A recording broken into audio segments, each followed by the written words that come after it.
Hey, what's up? This is ChoseN, and this video is going to be kind of a ChoseN's Corner type episode where we sit down and just have a discussion about some things going on in Raid and just kind of have a free-flowing conversation. And it's going to be one of my best friends, Darth Microtransaction, who I like to bring on the channel at least every month or two just to touch base and have a conversation. We're going to talk about the main topic that we touch on first is going to be about things coming to light in the Raid community, where there was a content creator who had access to be able to just add things to their main account, end up finding out they're a Plarium employee kind of in the content creator ecosystem and playing on the main game with an account that they can really edit in any way possible. So we're going to touch on that and have a full discussion. And then we're just going to bounce around and we touch on random things from the ecosystem of the Gacha market and the content creators and cancel culture. I mean, we bounce all over the place and just kind of have a fun little conversation. So yeah,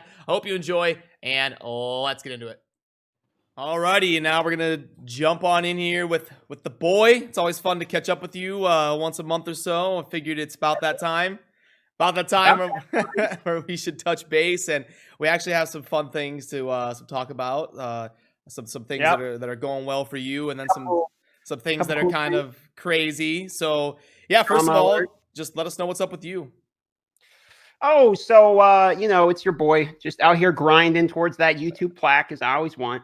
I've been doing Genshin lately, a lot of Genshin Impact you've probably seen. Been doing a lot of videos of though, and for some reason YouTube live streaming has been going really well for me. So I've actually been YouTube live streaming like multiple hours a day, which is great. That's getting like 500 subs a day or something off of that. So I'm pretty excited for that. I'm probably gonna keep doing more of those, but that's really what's been going on here. I've just got my head down to the grind and just working, man. Hey, I respect it. It's great. And I know you had messaged me originally. Well, actually called me, and I happened to be streaming, and we thought it'd be we thought it'd be fun to go ahead and just do a call and catch up here. So I'll let you kind of let me know why you messaged me, or let the people know. Oh, right. Yeah. So I've done enough of like these raid video. I did this video. Let me give the whole story. Okay. For the people that don't know. So there was a Russian guy by the name of Dentist Records who came out with a video in Russian. Obviously, I don't speak Russian. And long story short, there's a guy named Phil Game who is confirmed a Plarium QA automation, whatever that is, employee over there. Okay. I don't know. But long story short, this guy named Dentist Records came out with a video showing that this guy was basically adding on new characters to his account and doing things that are more or less impossible. And he had video proof of it, showing like 3x speed, showing things like the new characters that just came out in dungeons that literally aren't open that day, that you can't unlock with gems, like Faction Wars 1. 3x speed? 3x speed, yeah. Oh, he had a bunch of things that were not normal, right? And so what happened was Cartman made a video about this actually, and then he also sent me. I'm actually friends with him on Cartman. I talked to him a pretty decent amount, and the guy kind of got a bad rep in the U.S. community, but he's kind of like me, I think, where he's just like another guy trying to do his own thing. And he left Plarium. You know, he's not a content creator officially with them anymore, and all that. But he did translate the video and came and gave me the breakdown what was going on. So I came out with this video called Plarium Devs Cheating, right? And I had like Plarium Devs were cheating on the main server. And I was very quickly corrected by a bunch of people in the Discord of Raid Legends community. Also was like, Darth is a clickbaiter, this isn't true, etc. Okay. And regardless of the evidence, people said that it was a test server. What happened was Phil Game actually came out, which was the guy, and said, this is a test server. This isn't real. Plarium said they don't approve with him. They kind of made him fall on a sword. My take on that video that I said, the one that people kind of said I was inaccurate on, was that it looks to me like Plarium's making him fall on his sword. That's what I said in the video. It looks like Plarium is blaming him and making him come up with an excuse so that it doesn't become apparent that this is probably rampant between Plarium employees. Like, I don't know why a company with shady history would not allow their employees just to have freebies. So the long and short of it was I changed the title. I'm like, whatever, I don't care enough about this. Put it back to, Plarium devs are giving themselves characters or whatever to make it accurate. Pinned a comment saying, look, it's a test server, etc. Didn't want to look into it further because I'm not really doing a whole lot of raid. Genshin's taking off for me. Well, fast forward again, I get contacted again Cartman's going in, translates this other guy, and I sent you all this stuff so you can pull it up and add in the video if you want while I'm talking. But long story short, another guy by the name of Igor went back in the files after the Plarium QA automation guy, Phil Games, said it was a test server and kind of proved it wasn't a test server. And then even the original guy, Dentist Records, went back and commented on that video saying this is all factual, etc. And the guy who said that it is actually the main server, the Russians are mad at him because what happened was the Russian community actually really likes this Phil Game guy. From what I'm understanding, does really good reviews. He's actually a good content creator. It's kind of the breakdown of it. But effectively what ended up happening was they did not want the Russian community.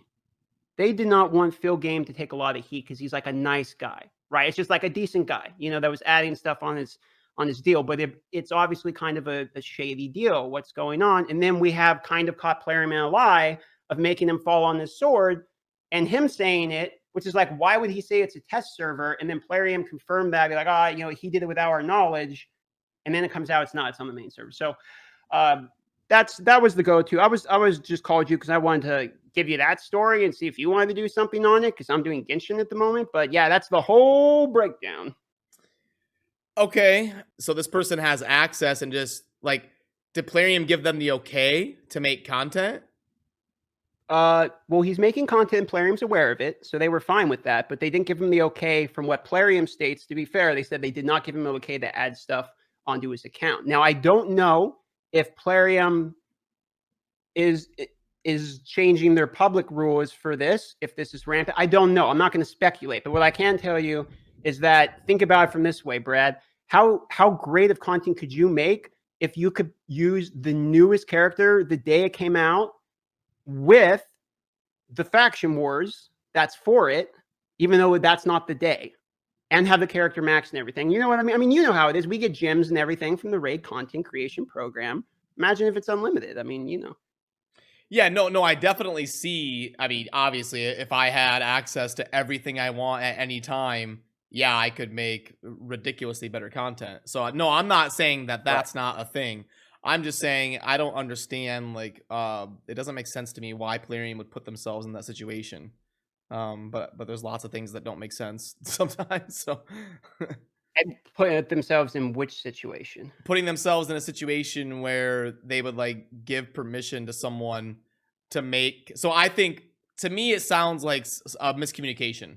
Like Plarium has so many employees, they can't track what all of them are doing with their accounts. And then this person kind of fell through the cracks and started making videos and was kind of abusing the system a little bit, but they didn't think they were abusing the system. They thought they were allowed because they're an employee. Like, obviously it shouldn't be happening. It just seems like something that is another, it's just the flavor of the week thing that that ends up wrong in the raid community, right? Yeah, I think it's kind of twofold, right? Which is one that this is my take. This is speculation, so I don't have fact on this, okay? But my impression of it from the way I believe Plarium works is that it's something they probably don't care about until it becomes public or a problem. So the way I would see it, from the way I believe it, is it's probably like they just give themselves stuff, or their friends, and Plarium just add on stuff. And I don't see why it wouldn't be the same scenario for Plarium employees. What now Cartman told me, and this is again speculate. I mean, I don't have fact from Cartman, but this is what he told me from his inside knowledge, or whatever you want to call it, is that essentially this is a little bit more rampant than the upper management in Plarium was understanding was going on. And now it's not only a PR problem, but it wasn't something that was really within their regulation to begin with. So Plarium is probably telling the truth when it comes to this is not allowed, but a little white lie of this was on the test server. Because from what I see, it's most of the time, Plarium tries to put water on a burning fire, and they do it the way they think is the best PR way to do it. And they accidentally grab the gasoline container instead of the water every time. And it always comes down to their one biggest problem, which is transparency and stretching the truth. Like Faction Wars rework is coming and all that, and then it happens 2 years later. The Doom Tower is coming, and stuff like that. So that's my take on the situation. I didn't want to do a whole video on it just because I'm doing Genshin and all that, but that's the drama anyway, if you want to call it that. No, hey, I'm all about covering relevant topics in the community and getting it out there for everyone to have the knowledge necessary of what's going on and make their own conclusions. I'm just trying to like understand what's going on. I'm not saying It's a little bit of a complicated process, yeah. But then again, I don't really care anymore. It's like, to be honest, if it was just like an anomaly, like, yeah, sure, Phil was adding stuff. I mean, I really don't care. I don't really care if someone's spending money or not. But what it does, and I think the reason people got upset, at least in the Russian community, the content creators, is it's like an unfair advantage. It's like, I'm a Russian content creator trying to make content, okay? And now we have a literal Plarium employee doing my job, but better because he can cheat. And it's kind of counterintuitive when you have a content creation program and you're trying to encourage content on YouTube, and then you go out and, kind of gimmick, hamstring the other content creators by building up your own content creator internally. The other problem with it is if this guy becomes the biggest content creator because he's got free resources, etc., now they have a PR tool, publicity, that they can say everyone's a fan of a content creator and can say this content creator believes this, but really it's just a Plarium employee. So regardless if the guy is cool, a great guy, which I believe he is from what everyone's saying, most of the people are literally defending him even though he was adding stuff on, still seems like a great guy. But that I think is why people are upset. But I don't really have a problem with it. I still don't care if they give things out. I really don't care. It's just people think it's unfair. It's like, I get it. It is unfair. It's unfair that I get free resources back in the day, right? I got free Mount King. I crunched it, whatever, right? I mean, I get the argument. Okay, so I get why people are upset about this Phil thing. Yeah, no, you can't. It's an interesting one, having like your own in-house content creators kind of pushing everybody else down because of but yeah, I don't know. It's hard to do it fairly. And keep everybody happy and keep content creators happy and then keep the players happy. I think the solution would be just have a damn actual test server instead of saying it's there. I mean, wouldn't you think? No, I actually think the problem is just ethics within a company. I mean, personally, that's how I see it, because it's like, if every time there's something going, this person got Dracomorph because of this guy's a fan, this guy got this, I got a Mountain King, and then there's not really like a line, and this keeps happening, and then they say this is the last time, and then it keeps happening, and then there's a new problem, and then they lie about it, and then the next time it's come out that they did actually lie about it. It's like, at what point are you done making excuses for shady behavior? So that's kind of where I get at it. For me, maybe you're right, but like for me, it's just another, like, I don't even feel it at the point. It's just a mark on the wall. Like, yep, am I surprised? No, check. Here's another one. How to put it? If I don't see people receiving stuff as a problem, it's hard to be like Plarium can't give themselves stuff. You know what I mean? It's almost like a hypocrite thing. Like, how can we receive freebies and then complain about another guy receiving freebies? To be honest, like I said earlier, I don't even care that this guy got free stuff. I mean, or he gave it out. Who cares, right? But I think the problem is that he's a content creator.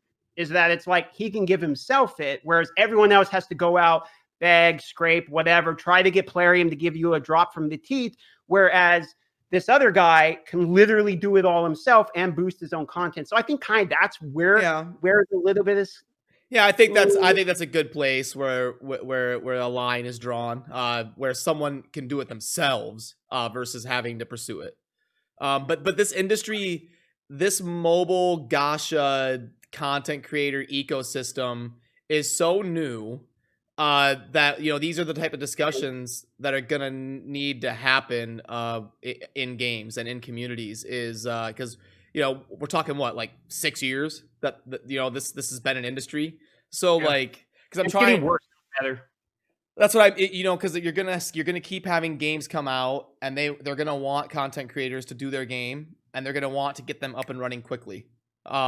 So you're gonna see this happening. I don't know if that rabbit's ever gonna get put back in the hat.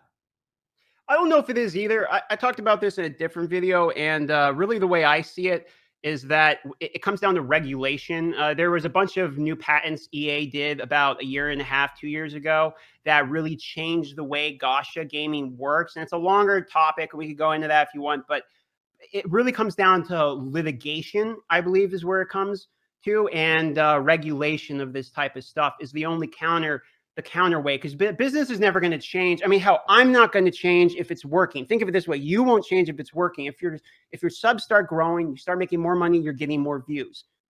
You're like, okay, this is what the people want. You would be stupid to ignore success, because that is what the people are telling you they want. It's like if you make two products, one sells way better and the other one's a pile that nobody buys. You're not going to reinvest into the pile of garbage. So Gacha games are the same way. Companies, somebody made a couple of these things ever since Summoner's War, and now every single company is realizing, here we go again. Okay, well, there's a huge ton of money, and that's why we're getting games like Genshin Impact coming out in 2 weeks, make $100 million, and pay back every single penny of their investment in 2 weeks by these massive Chinese games. And companies like Tencent are, these huge, I mean, we're talking monopoly level companies. So because of that, they have all this persuasion over regulation and stuff. That's the real problem. That's why only a couple countries like Norway, UK have banned, either outright banned loot boxes or have straight up put like hardcore regulation on them. So I'm all for freedom of the market and all that, but at some point it does become a political issue. Yeah, you mean because there's just too much like deception and things going on, and more so because when you have 2 or 3 companies that own 99% of mobile games, and the 2 or 3 companies come together and say, what we're going to do is price fix. Okay. Are you familiar with how airline regulation worked when they actually regulated airline for the first time? Well, as you know, then when airlines went from everyone can compete in every space to you can only regulate in your certain airwaves because they thought that would break up the monopolies, it didn't. It actually hardened them, because what happened was they realized, I'm the only one that can do it in this space. And they all talked to each other and said, hey, let's all regulate together and fix our price. Well, the same thing happens in Gacha games. Like if you have a company that's coming out with $60 packs, they're going to go to the other major companies. We're talking big companies like Aristocrat, $400 billion. We're not talking these little guys, right? They're going to go to these mega companies, and you're going to price fix. You're going to make sure everyone is in line. That's why Gacha games, how many Gacha games do you know that like the highest, most expensive pack is like $2 or something? Maybe Dragon Champions, right? You can still buy $100 packs. Yeah, they've got big packs now. Yeah, you get my point. So that's how I see it, and that's how I see it as like under a macro lens, like pulling back and looking at Gachas as overall what's happening here from a conglomerate aspect. And that's what I think. I guess Kiza would probably be the better expert for that, but that's how I see it personally. I don't see this changing, It's getting worse. Yeah, I don't see it. I don't see it changing. I see it just continuing. I think the way the world is in 2020 kind of exacerbated it, because people are trapped at home and can't really go do stuff, and they're not working. They have more free time. So I think a larger percentage of people's financial self-worth has been kind of going towards the gaming industry. Like I know when I go into like Best Buy, they're out of everything. Like they can't even keep things on the shelves because everyone's building PCs and everyone wants a microphone and everybody's doing Zoom calls. And I wonder if the market will self-correct once we get back to normal life, whatever that is, if we ever experience that again. So I wonder if it's just a combination of Gasha's taking off while the world is kind of trapped at home.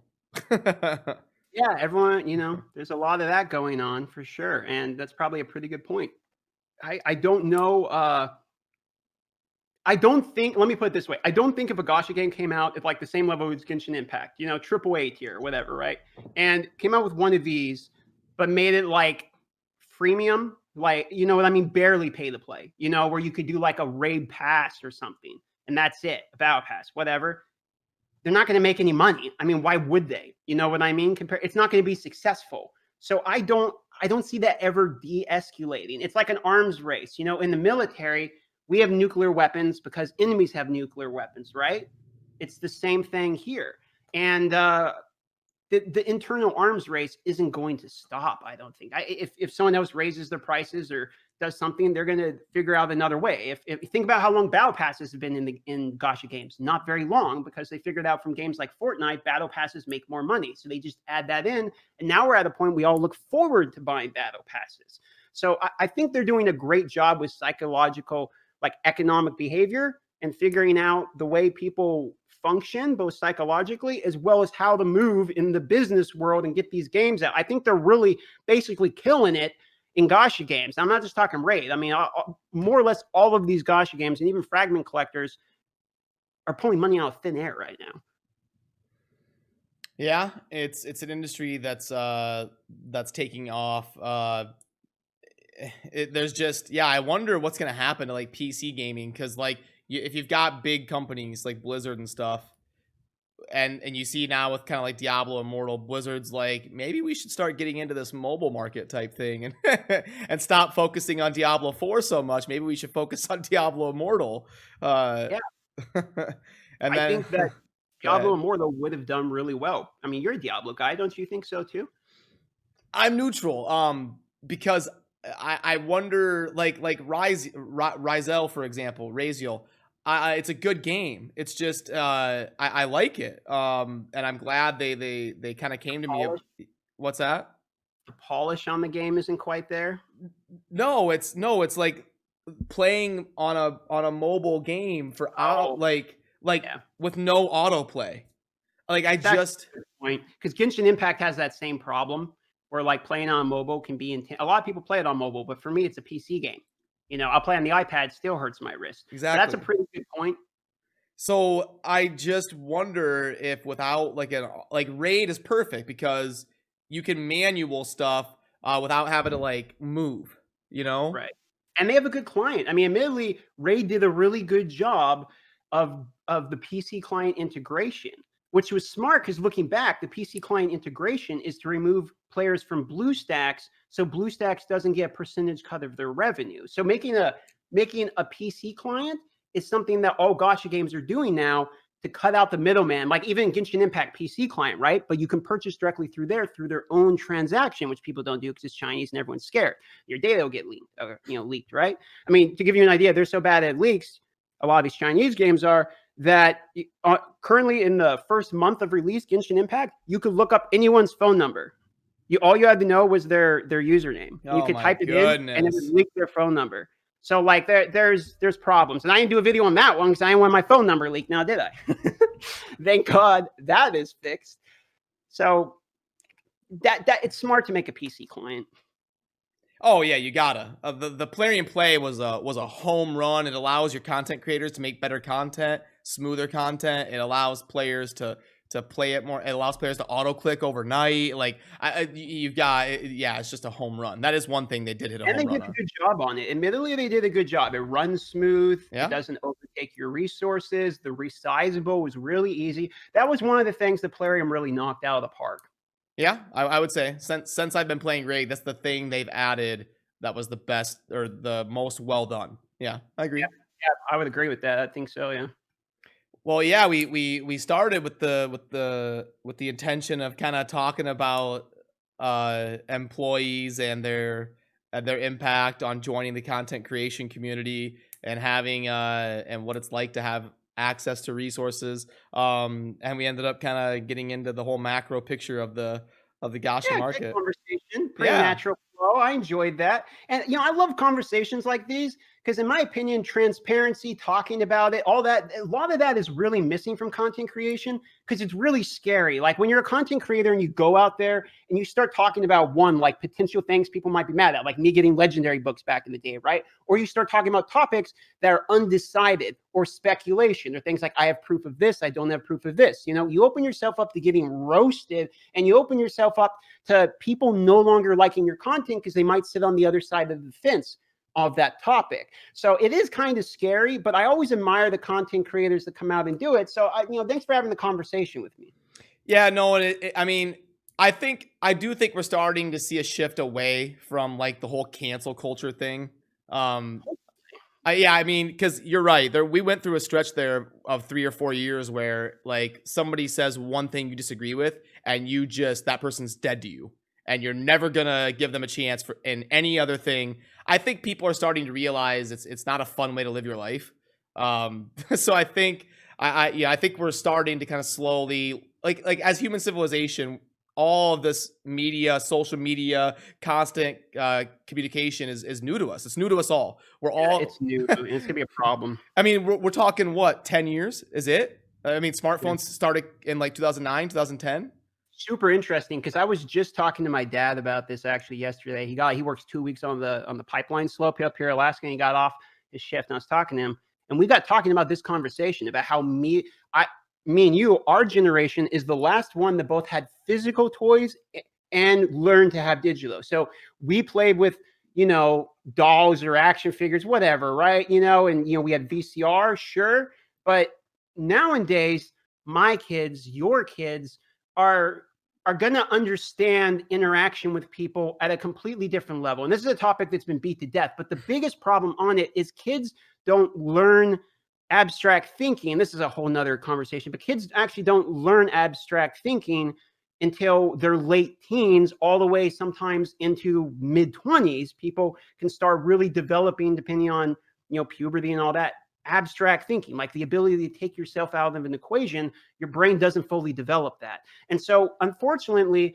I think the Gacha games, to bring it back to the original point, is going to be scary. Not just gachas, but digital life in general is going to be very terrifying for our kids, because they're going to grow up in a timeline of their life where not only are they the most impressionable, but where they're the most vulnerable. And so I am, to be honest, with a lot of lack of parenting and people having to work more, as I don't think wages are getting better for people. You have a lot of kids being babysit by iPads, and that might be good for me and your views, but I don't think it's good for the kids. And so that's another topic, though. Yeah, yeah. No, the middle class shrinking, and parents having less free time, and yeah, no, it's definitely a deep dive. But my original point is we're all kind of learning this together.